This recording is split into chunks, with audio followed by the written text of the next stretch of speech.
Itũra-inĩ rĩa Nyalenda, kaunti-inĩ ya Kisumu, borithi makinyire hamwe na mwĩkũĩrwo Kevin Odhiambo wa ũkũrũ wa mĩaka 19 ũrĩa wĩtwarire ceceni-inĩ ya borithi ya Kisumu Central thaa 8 cia mĩaraho akuĩte kĩongo gĩa cũwe agĩikĩtie ndoo-inĩ ĩno. Kũringana na arĩa mariganĩtie, gũtiuma na ndariri o ciothe cia ndũgamano gatagatĩ ga Kevin na cũwe. Nĩwe Jane Anyango wa ũkũrũ wa mĩaka 70 ũrĩa ũraikaraga na Kevin na nowe umurerete agakinya miaka 19. Nilikuwa namuona tu hapa Kevo anaitwa tu Keva, alikuwa tu hapa. Nimeona uchungu kama huyu mtoto anaua nyanya yake, ni uchungu sana. Tungeomba serikali watu kama hawa hawangeruhusiwa warudi, sababu amefanya kisanga yenye hata si jirani tumeokopa.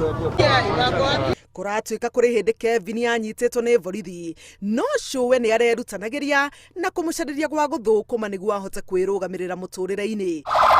Ona kũrĩ ũguo, aikari a itũra rĩrĩ marauga atĩ ũregenyũku wa mwanake ũyũ nĩ ũrarakaragia cũwe maita maingĩ. Mnywaji wa pombe sana na akielezea maneno hataki kuelewa.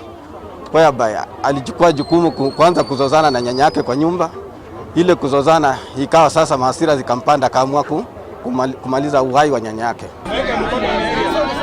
Rĩu mwĩrĩ wa cũwe wa Kevin ũigirwo mocarĩ-inĩ ya thibitarĩ mũnene wa Jaramogi Oginga Odinga, nake mwĩkũĩrwo ahingĩrwo ceceni-inĩ ya borithi ya Kisumu Central. Handũ-inĩ ha Inooro TV, njĩtagwo Helen.